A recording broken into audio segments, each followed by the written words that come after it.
Welcome to my Bob Thurman Podcast. I'm so grateful some good friends enabled me to present them to you. If you enjoy them and find them useful, please think of becoming a member of Tibet House US to help preserve Tibetan culture. Tibet House is the Dalai Lama's cultural center in America. All best wishes. Have a great day. This is episode 229, Gross National Happiness.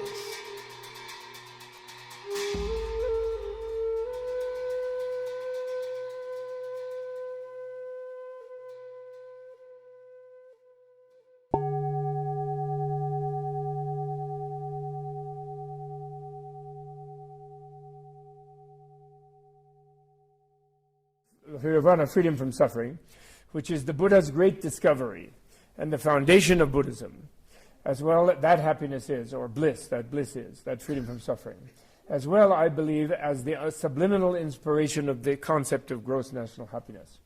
After all, what other great human teacher claimed that human life, when enlightened, can be utterly free of suffering?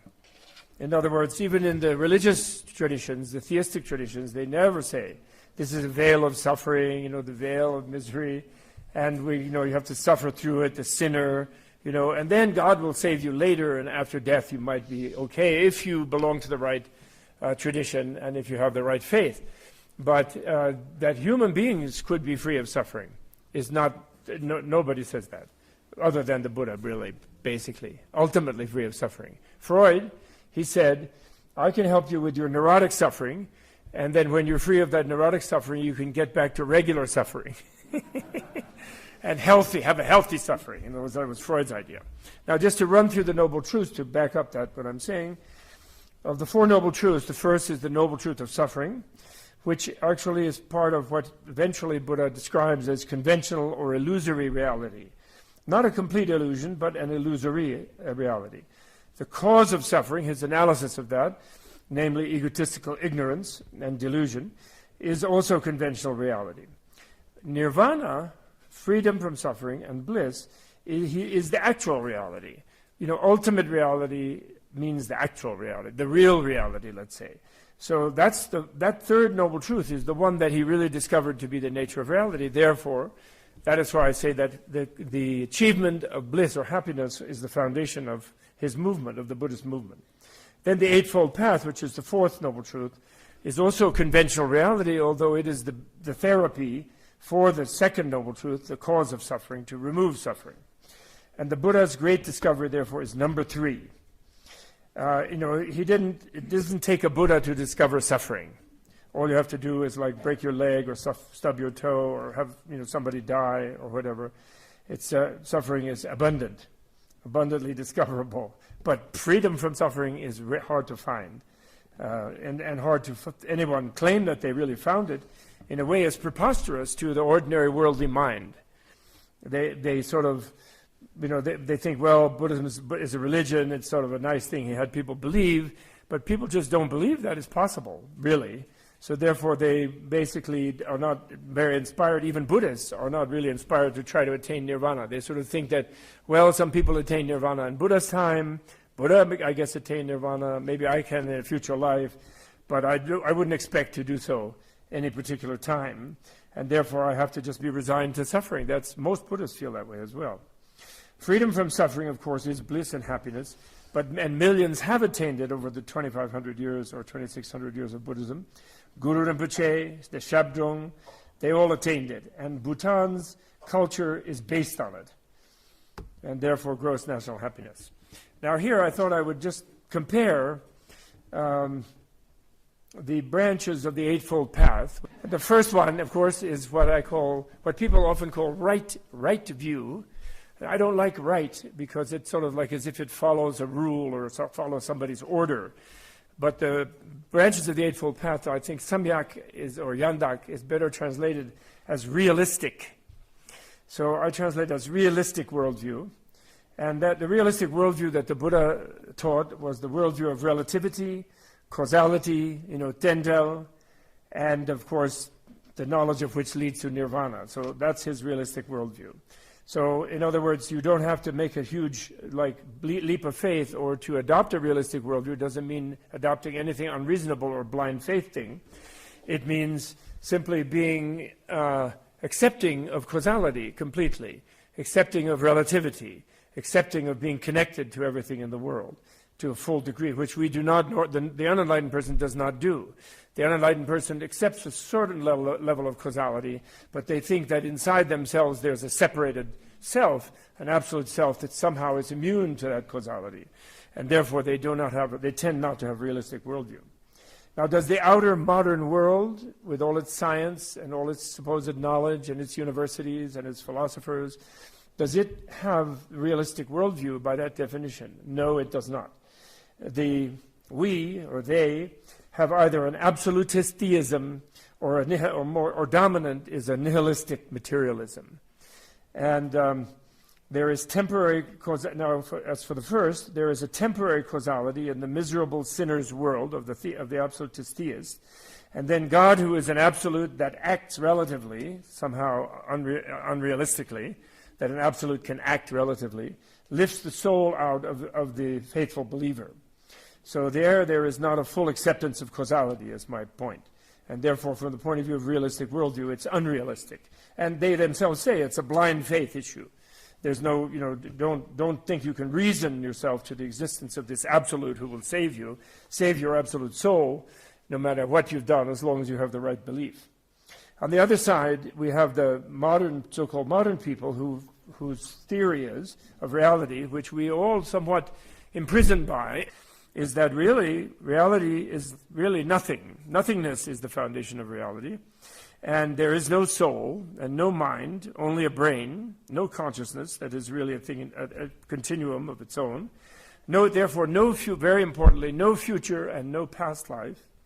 And that life is accidental, it's a random, it's a meaningless, it's a purposeless, and so forth.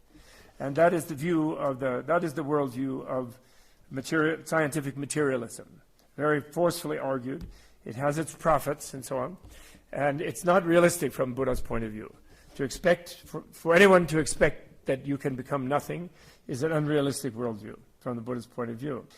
Second, based on the branch 2 is realistic motivation about the way of living, how to live. Based on realistic worldview of evolutionary causality, one makes life purposeful and meaningful by using the precious human intelligence and compassion to evolve in a positive direction in this life and the future up to perfect Buddhahood or enlightenment.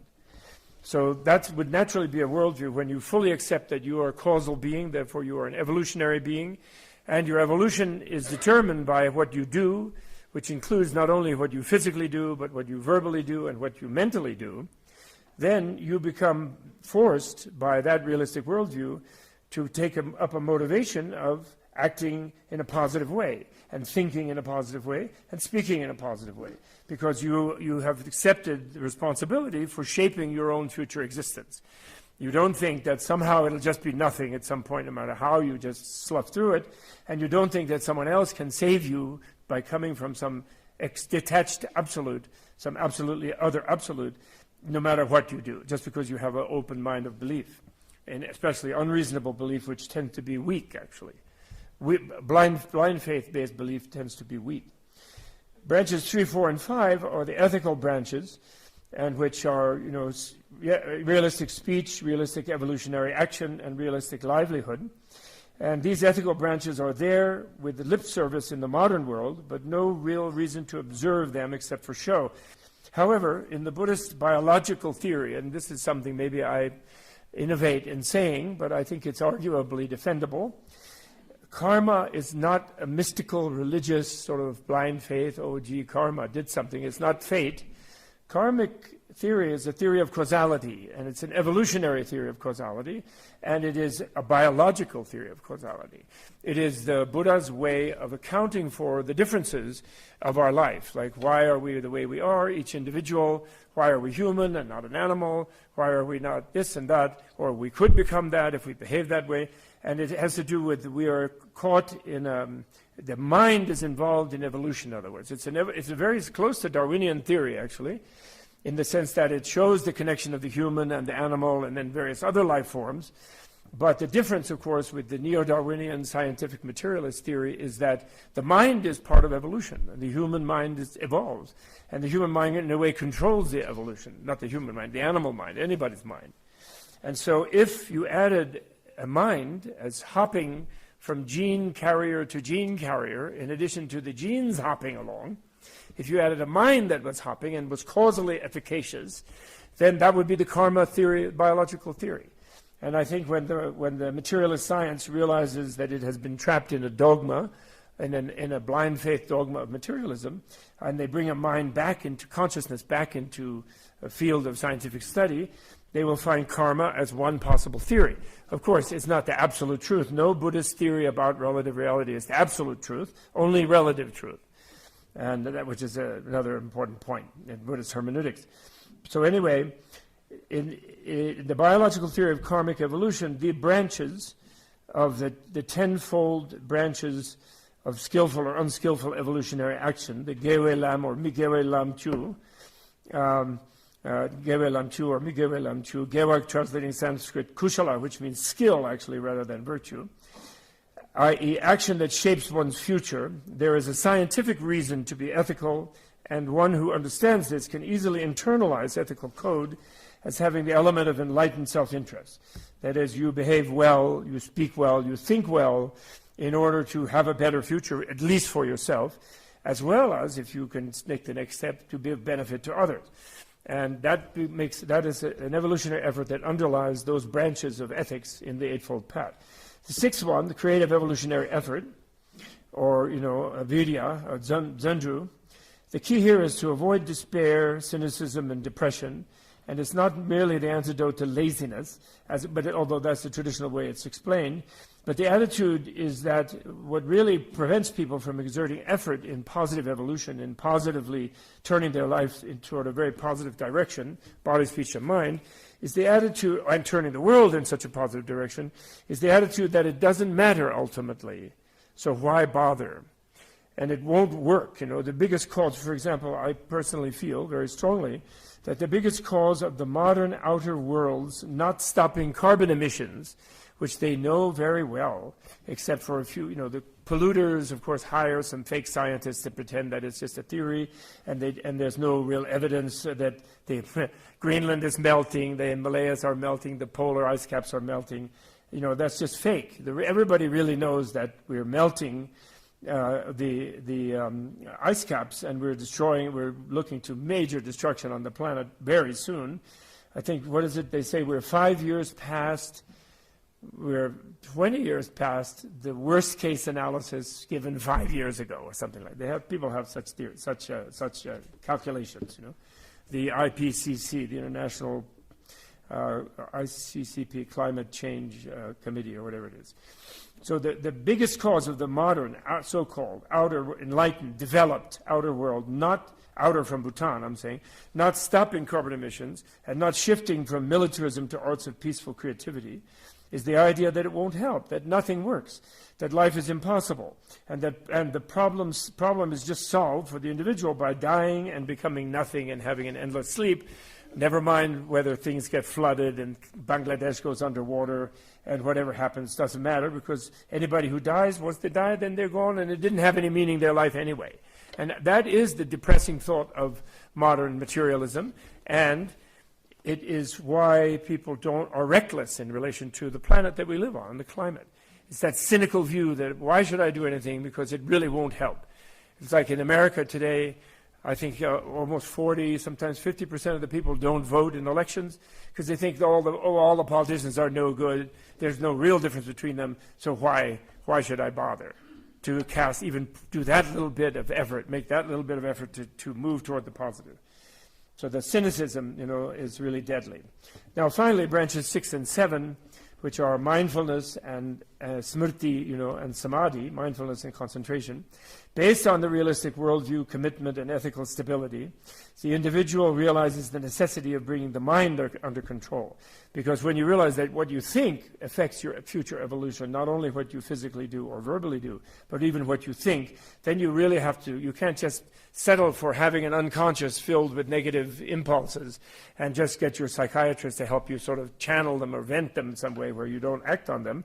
But rather, you have to go in and clean them out. You have to go down into your unconscious. You can't be driven into future life by an out-of-control unconscious.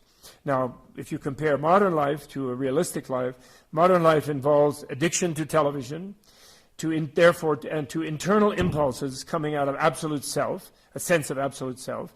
When someone feels, I have to be angry, or I have to have that object, or I have to shop for this, or I have to say that to them, or I have to press this button or do that. They feel, when they hear themselves think that internally, they have to do it. They're victims of their mind rather than their mind is their own tool. They are the tool of their mind.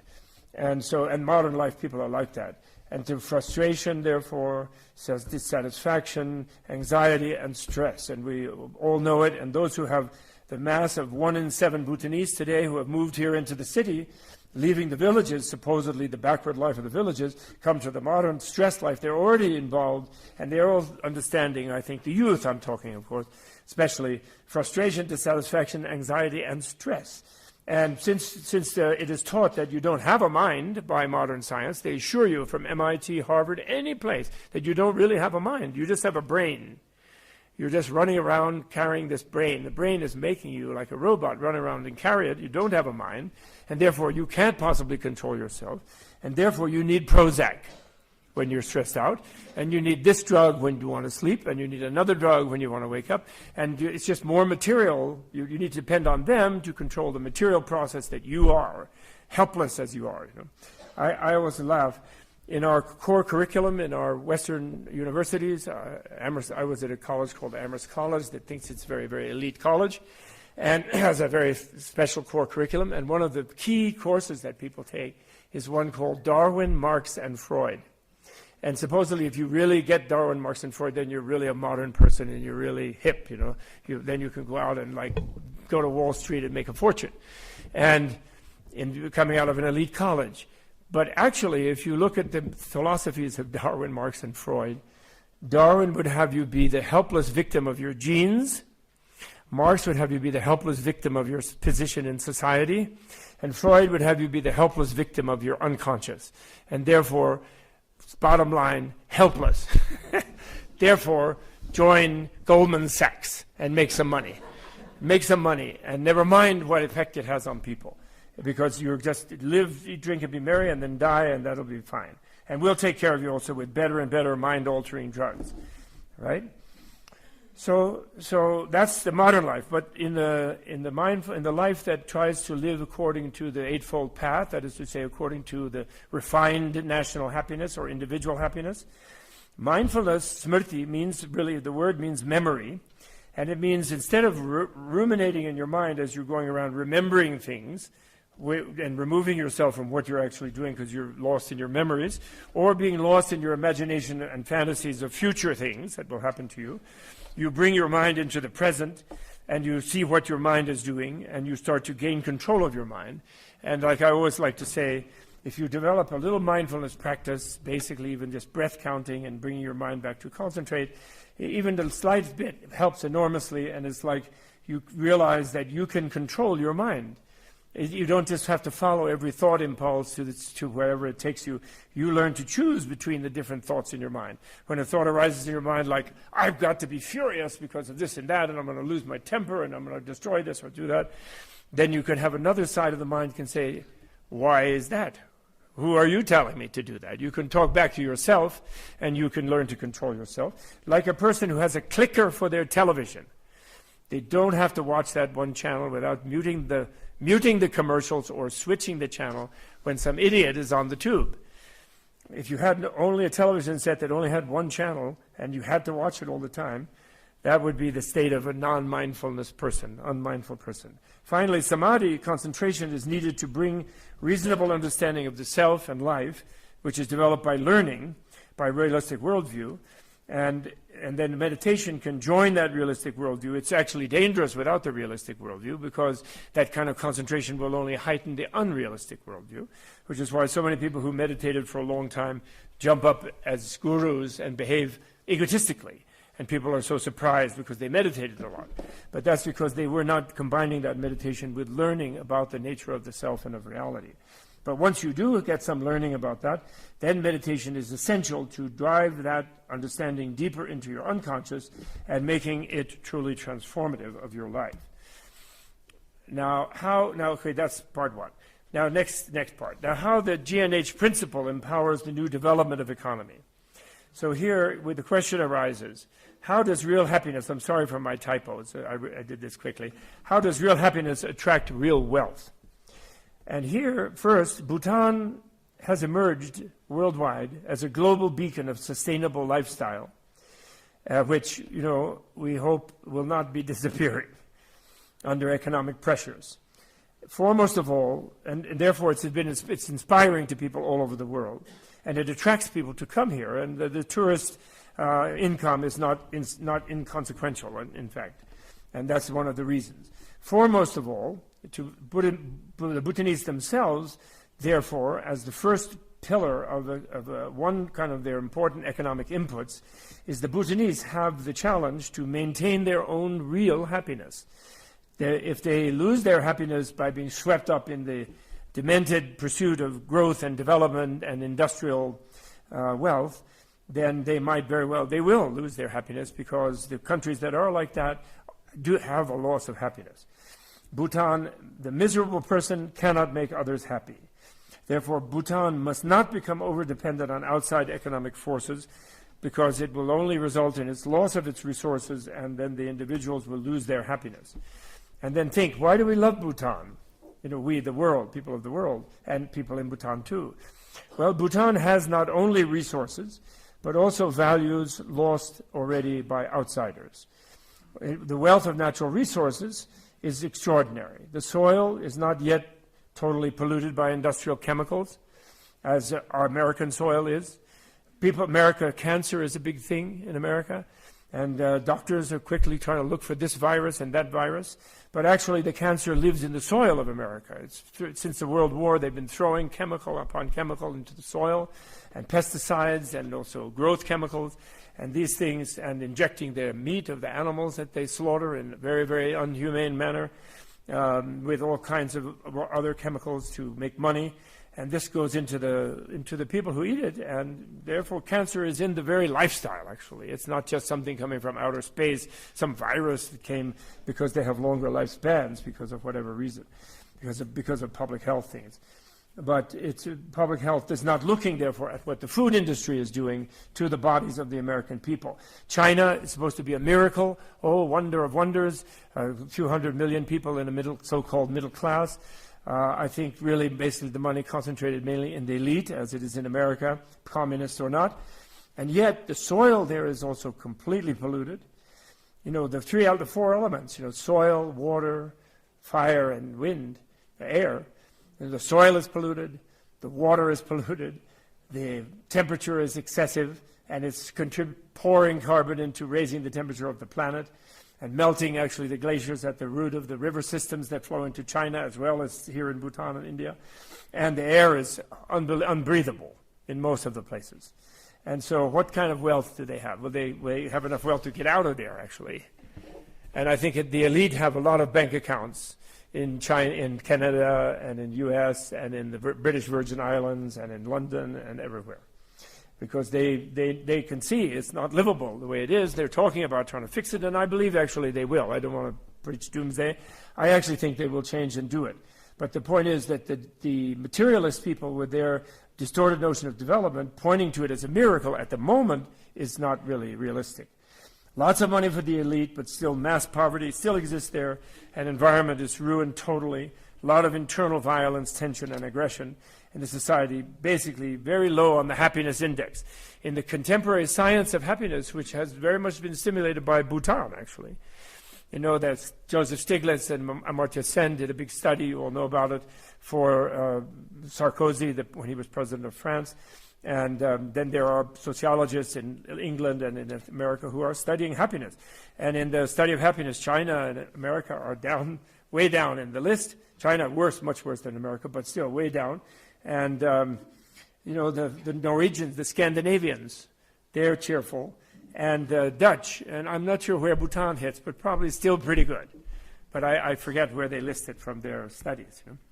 Okay, so these values in Bhutan should generate a special economy, leveraging their traditional wisdom, but in a modern way. Take the spiritual industry. That is an industry, actually.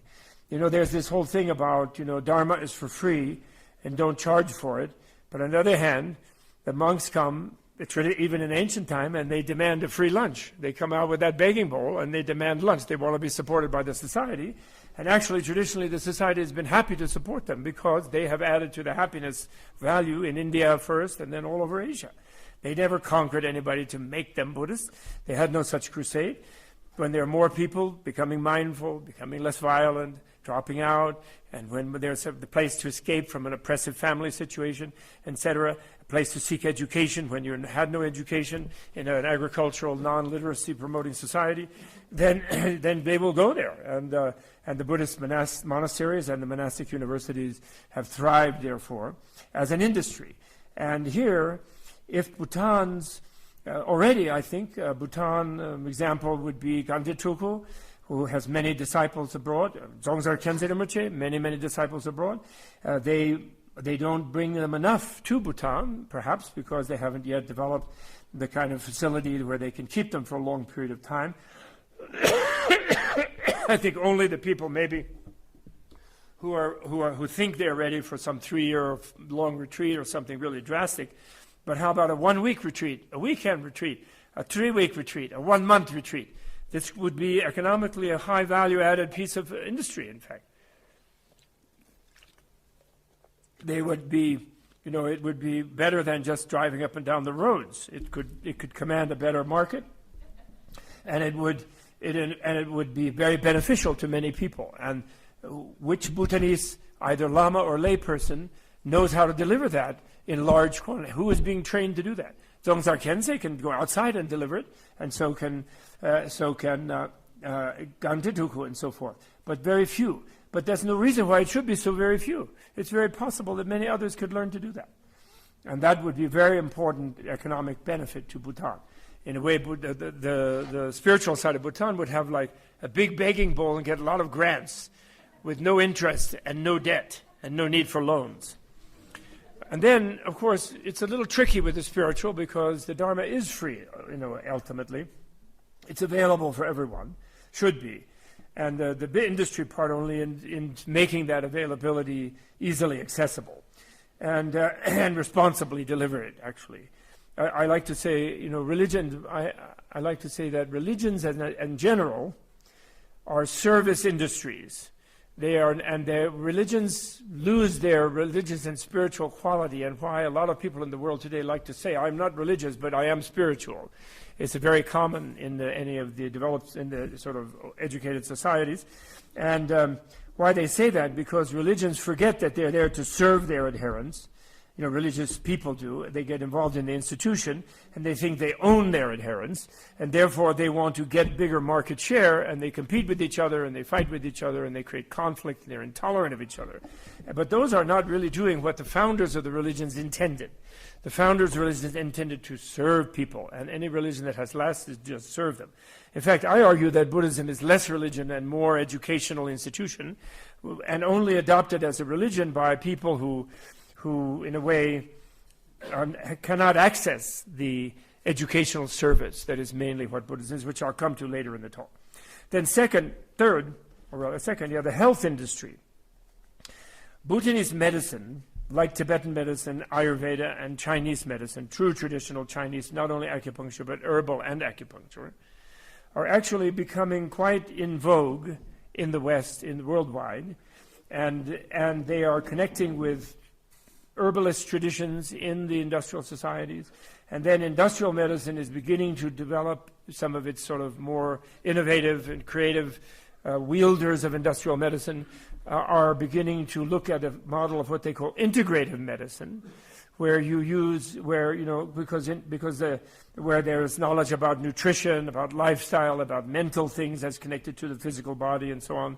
And there is a movement in that direction. The mainstream, of course, still of industrial medicine is commercial, and it is, you know, they were going to conquer everything with the genome project, and then they would, since you're just a gene carrier, they would fix you up. And you know, so they would control everything about your life by understanding the gene. And of course, they found out that that was simplistic, and it's much more complicated. And then the psychiatrists are mad.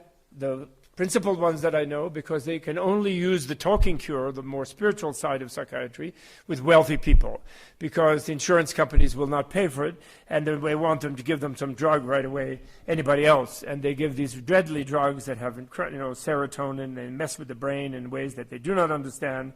And they still trumpet it, though, as triumphal, and they're about to understand it, like they always say, but they actually are causing a big mess to a lot of people.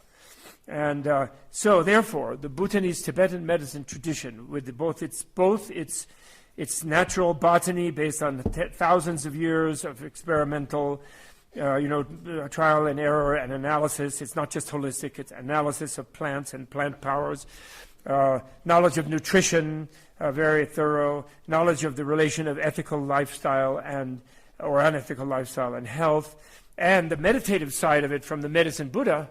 Menla, Menjila, Sanjay Menla, is something of immense value. And Bhutan is perfectly positioned to develop an integrative by, using that and by training people in that in a modern way to attract high-value added health tourism like Thailand has. Thailand has it for industrial medicine. You go get surgery, dentistry. I do actually, and get away from the high prices in the Western countries and have excellent quality industrial medical service. But no country has emerged as the champion of the integrative medical thing. China is moving in that direction quite a bit with the popularity of acupuncture and the little bit less knowledge of herbal medicine. But they because of the communist thing, they don't have the spiritual side that the medicine Buddha thing has. So therefore, products derived from these two major industries, it could be Bhutan's happiness-based industries, value-adding industries. You have herbal medicines, which could be distributed worldwide in a very properly marketed, not only just raw cordyceps as a raw material, but compounded in various ways to amplify and to balance its benefit. Not just letting someone come in and loot your cordyceps by bribing farmers across the border, but using it yourself and value-adding it here with knowledge of traditional physicians and traditional pharmacologists to make that major production out of it and do it in a sustainable way by not over-harvesting and so forth.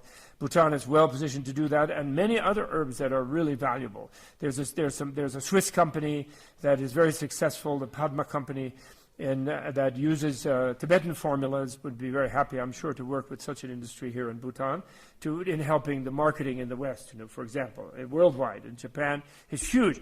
Actually, Tibetan herbal medicine is hugely profitable both in India and China. Even though the one in India is validly and authentically done, the one in China is done in a big rush, unsustainably. But the mystique of the pure Tibet, the pure snowland, as they call it, is so huge in the polluted Shanghai and polluted Beijing that it's a very, very successful industry, and even without the spiritual element at all. And even though some of it is not well compounded, in fact. They just grind up some yak bones, for example, and give it to you for back pain. There's one big famous with making fortune doing that, which is not good. It's not sustainable because it's not really well done. But with a good product, and with a good marketing, it would be a really big industry. And then another one is this pure, I know, this nice Bhutanese spring water, which is, it's dew fresh. That's good. But if we gave that to some marketing, advertising person, and you should be having Bhutanese young trained in advertising, it might not be, it has little press from the Himalayan kingdom of Bhutan. But to be, they'd have in the West and worldwide, they have this Fiji water.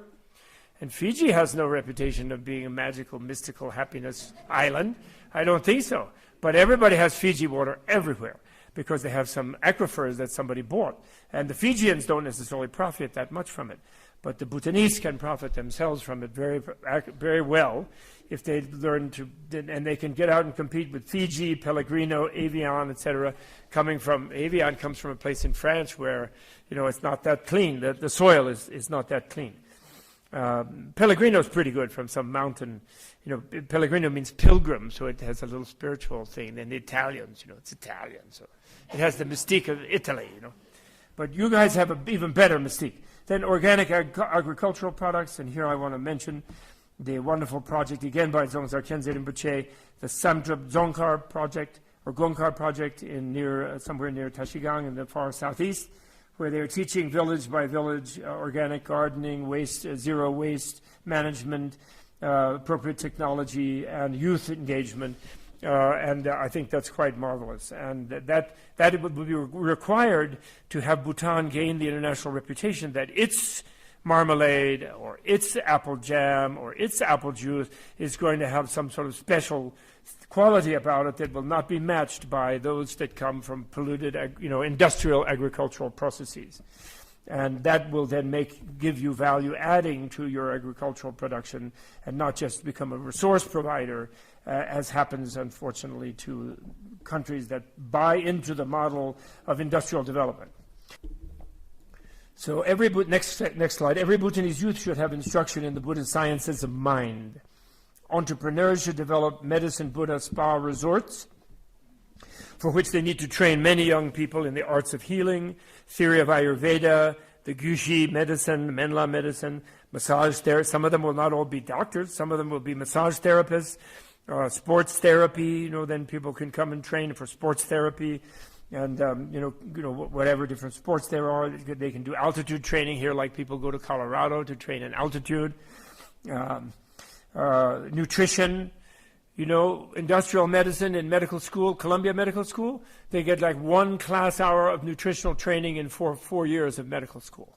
They don't know whether you should eat spinach or datsi, emaddatsi. They wouldn't know whether you should eat emaddatsi or like chocolate pudding. It makes no difference to them. They think that's just all nothing compared to the powerful industrial medicines. So they don't realize that medicine, which we know, and all of you Bhutanese know that, the first line of medicine or poison is your diet. Right? And you all eat this great diet, a lot of emaddatsi to help you digest the yak meat, and which are from healthy yaks, I hope, not injected with anything.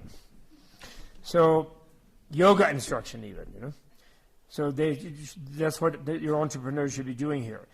Rather than trying to build factories and trying to compete with Calcutta and Ranjitpur or whatever it is, Rangapur, those places, and get polluted like them. That would not really be the direction. But this kind of industry will be really beneficial to Bhutan, and the people delivering this will be happy, because people who do deliver this kind of service that improves people's happiness and health are happy in delivering it. So also the botany of medicinal herbs, how to cultivate, harvest, find them in nature, harvest sustainably for products. The wonderful thing about this kind of industry is that young Bhutanese would have to learn the values of their own culture in order to deliver them for a sustainable and yet profitable livelihood to the world as it comes here, and to themselves and to the world as it comes here. So and then one last thing, and my friend Drukma Kunle, the community, which I think is where he's working on, which is so important, and the country has to be wired in the most modern way so that young people in villages can access global information and network and feel connected to the world without leaving their village. So there's more motivation to develop and find a modern, natural, balanced life without leaving the parents bereft in the villages with a labor shortage and come to an unemployment situation in an overcrowded urban center where there is no industrial base to support them, nor will there likely be. Without it becoming something done by outside people, all the money coming from outside, and all the money going back outside. So why submit yourself to that? Don't bother. This will control excess urbanization, although for the moment urbanization perhaps is inevitable, and therefore it should be turned into the education center. and any empty houses that might be there due to an overheated real estate market, possibly unrealistically overheated real estate market, every empty house should be turned into a school. Yoga school, a massage school, a health center, whatever kind of school it may be. Or it could be an internet or, design center, It could be from the super modern, the postmodern, and the traditional in combination, not the modern, which is just self-destructive. Also, and my colleague Jokpa Kunle knows this very well, people do need to have fun. And I think one of the reasons a lot of the young like to come to Thimphu is there's more fun here. So, but in a way, the fun that is when you're deracinated from your parents, a little bit might be good to be away from your parents, to some extent, might be fun. But if you're completely away from them and you're living in such a totally different lifestyle that the village comes to seem like a strange place to you, and your place seems strange to the people in the village, that gulf being too much is no good. So there's a rediscovery of the fun of family life, the interrelations within the village and within the craft communities. Someone told me that the other day that the weaving communities used to weave in the open with everyone weaving together and with singing and with a sort of a community life. And now somehow, because of some sort of financial, economic pressure on it, they weave it separately and in isolation, and it changes their attitude and their feeling. Are you with me? Okay? Yeah. So now to move to this, and this is where I just wanted to run through this, because I've been mentioning this in previous talks again and again, as something from the Buddhist side in a different way to interface with the college system here and the high school system. But I never tried to give an example, and I just sort of mentioned it, and I think maybe nobody knew what I was talking about. And so it seems to, the lamas don't change the way they teach Dharma, they just teach the lamas. They don't necessarily think they can teach the lay people. They come for ceremonies, but they can't actually teach them, and they're not trained to do so, which they should be, and which they will be whenever this is understood. It is counterproductive. Now, to come to the Buddhist sciences, I'm coming to that. It is counterproductive, of course, to compare religions unfavorably with each other, since they are matters of faith, not reason. And faith is defined usually as blind faith, not reasonable faith. And so criticizing each other only leads to conflict. When you believe something without a reason, but just because of a tradition or because of an impulse or an intuition, and since you don't have reasons, you can't argue with someone else with reasons, and therefore it turns quickly into conflict. So religion shouldn't be compared like that. So I follow His Holiness the Dalai Lama in saying that Buddhism is best for him, but he doesn't want to say it's best for any other person. But in science, it's a different matter. There is a right and wrong in scientific measurement and in scientific theory. And it's part of the enterprise to compare Einstein and Newton and current practitioners of physics, biology, psychology, etc. One of my colleagues, my fellow pilgrims, is very good on quantum physics. I've been learning from him. So now, something Bhutanese should take cognizance of is their own Buddhist sciences of reality, mind, life, and society. Because Buddhism is very much science. So, that idea of a first scientist who knew thoroughly everything, and then there is a progressivism nevertheless in the tradition. You have then Nagarjuna, you have emergence of Mahayana, you have emergence of Vajrayana, because there's a development of ever better ways to enable other human beings to reach the same understanding. On top of Buddha, now Western scientists, Eureka, I found the Higgs boson. But of course you people can't find any Higgs boson. You don't know how to manipulate this kind of machine that you'd probably blow it up if you tried to run it. And also you don't understand the mathematics and all poor regular people. You can only read the New York Times article that I discovered it. So whereas Buddha discovered everything, and then he said, and you all can understand everything. Everyone can become enlightened. But it's how to get them to do. Then that's a vast variety of activities and experience. But imagine the difference. I understand what you can verify personally, not just read a paper and listen to my theory. You can verify it personally. In fact, you shouldn't listen to any theory. Any theory, even what I say, Buddha said, even what I say, might be only valid in a certain context for a certain person, and another person needs another theory. So that's a real difference. That's a marvelous real difference between Buddha scientists and other scientists. So Buddha as scientist, his key discovery is that the unenlightened person has the world upside down. The relative reality is an absolute. We think we are absolute. Our rigid self-identity is really us, and that it opposes a world absolutely other, and therefore we're in this situation of struggling against the world, and we lose that struggle, so we suffer. He investigated this and found that it was just an error. It wasn't any bad scheme of anybody, and that the fixed separate self is an illusion. In reality, we're free of such an absolute self, and our relative self is free of an absolute self, and therefore he found the solution that way. And realizing that, he enjoyed that. He realized his infinite interconnection with all life.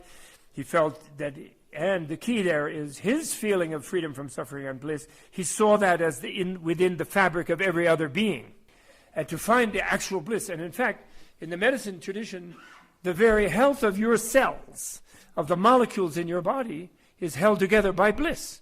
You're made of bliss, according to Buddha's vision. But he held that back because some people might misunderstand it, some people might misbelieve it, and other people might think, oh, that I can just do any old thing, doesn't matter. And that way they would have gotten just complacent in their ignorance and in their lack of real bliss. So he had his different method with different people. And so his wisdom saw that they were made of bliss, but his compassion made him not ignore that they were trapped in suffering, which then made him manifest universal compassion, or actually he connected with the universal compassion of all Buddhas, and Avalokiteshvara, Chenrezig, and so forth. And his Dharmakaya, Sambhogakaya, Nirmanakaya is still holding us all in a gentle mandala of liberative education. And that's the pathway to, and an infinite pathway of relationality leads you to Buddhahood. It's the only logical thing to do. If you're stuck in life forever, and death is only a change from life to life, and whether that life improves has to do with what you think, what you do, and what you say, you're bound to think, do, and say things that are a little bit better and not a little bit worse, because it goes out with infinite consequence. And, okay, now, main scientific discoveries. And I used to put a slide there, I didn't.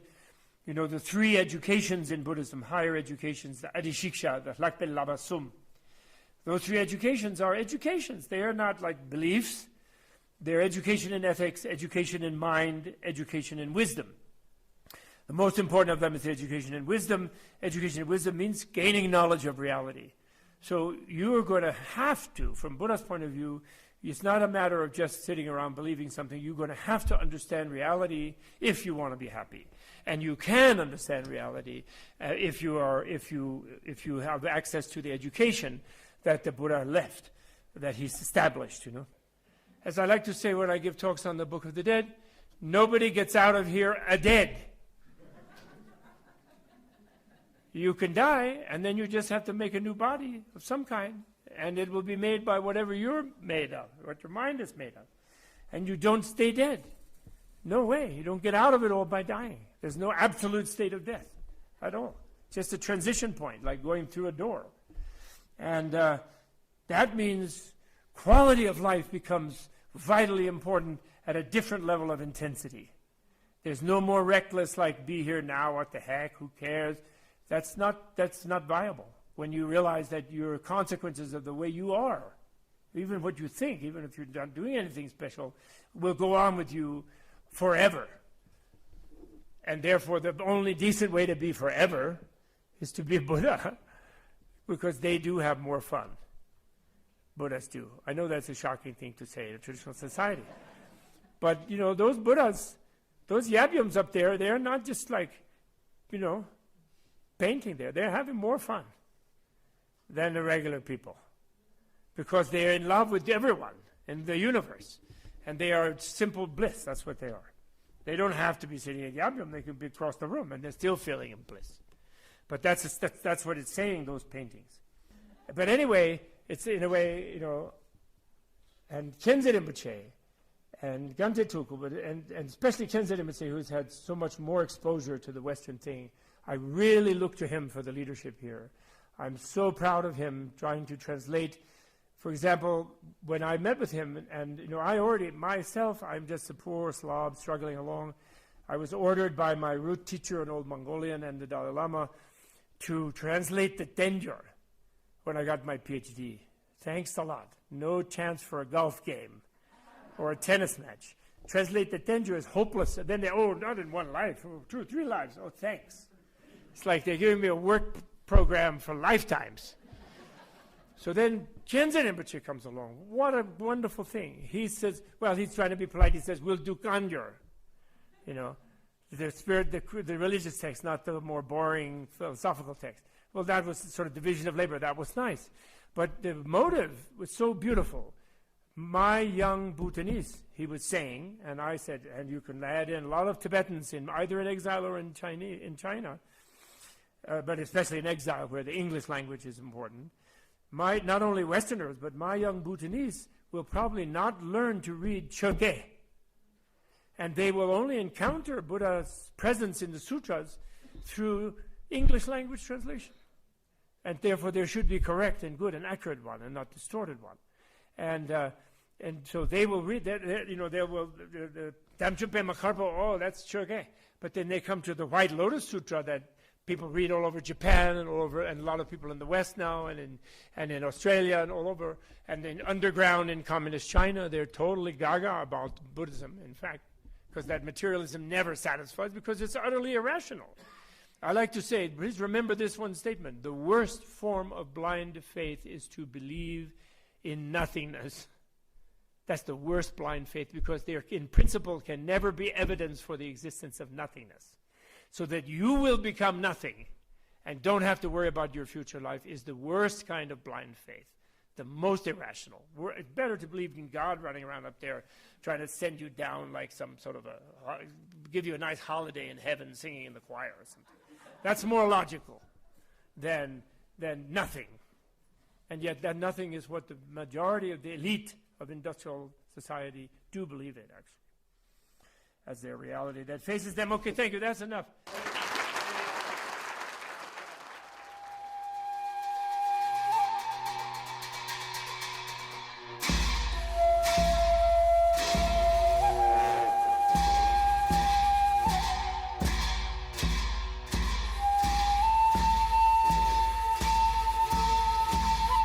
The Bob Thurman Podcast is published by Tibet House US, Menlo Retreat, and Dewa Spa under a Creative Commons, no derivatives, non-commercial license. Please feel free to share on your favorite social media platforms. Tashi Delek, and thanks for tuning in.